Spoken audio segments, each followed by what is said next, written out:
Bike യാത്രക്കാരനെ അസഭ്യം പറയുകയും ആക്രമിച്ച് പരിക്കേൽപ്പിക്കാൻ ശ്രമിക്കുകയും ചെയ്ത കേസിൽ നിരവധി ക്രിമിനൽ കേസിൽ പ്രതിയായ ബസ് ഡ്രൈവർ റിമാൻഡിലേക്ക്. 23/11/2025 രാവിലെ 10:30 മണിയോടെ തൃപ്രയാർ തൃശൂർ റോഡിലൂടെ ചേർപ്പ് വെസ്റ്റ് സ്വദേശി വയ്യാതിൽ വീട്ടിൽ ഷാനവാസ് 42 വയസ്സ് എന്നയാൾ ഭാര്യയും 5 വയസ്സുള്ള മകനുമായി പോവുകയായിരുന്ന മോട്ടോർ സൈക്കിളിനെ അമിത വേഗതയിലും അശ്രദ്ധമായും മനുഷ്യജീവന് അപകടം വരത്തക്ക വിധം പ്രതി ഓടിച്ചു വന്ന ബസ് പാലക്കൽ വെച്ച് അപകടകരമായ രീതിയിൽ മറികടക്കാൻ ശ്രമിച്ചത് ചോദ്യം ചെയ്തതിലുള്ള വൈരാഗ്യത്താൽ ഷാനവാസിനെ അസഭ്യം പറയുകയും ആക്രമിക്കാൻ ശ്രമിക്കുകയും ചെയ്ത സംഭവത്തിന് ബസ് ഡ്രൈവറായ നിരവധി ക്രിമിനൽ കേസുകളിൽ പ്രതിയായ കരൂപ്പടന്ന അറക്കപ്പറമ്പിൽ വീട്ടിൽ മുഹമ്മദ് റാഫി എന്നയാളെയാണ് തൃശൂർ റൂറൽ പോലീസ് അറസ്റ്റ് ചെയ്തത്.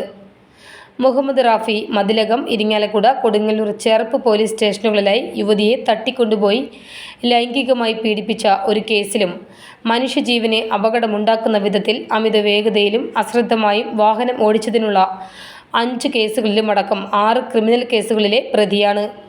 Cherpu police station inspector Shajan MS, sub inspector Subind KS എന്നിവരാണ് അന്വേഷണ സംഘത്തിലുണ്ടായിരുന്നത്.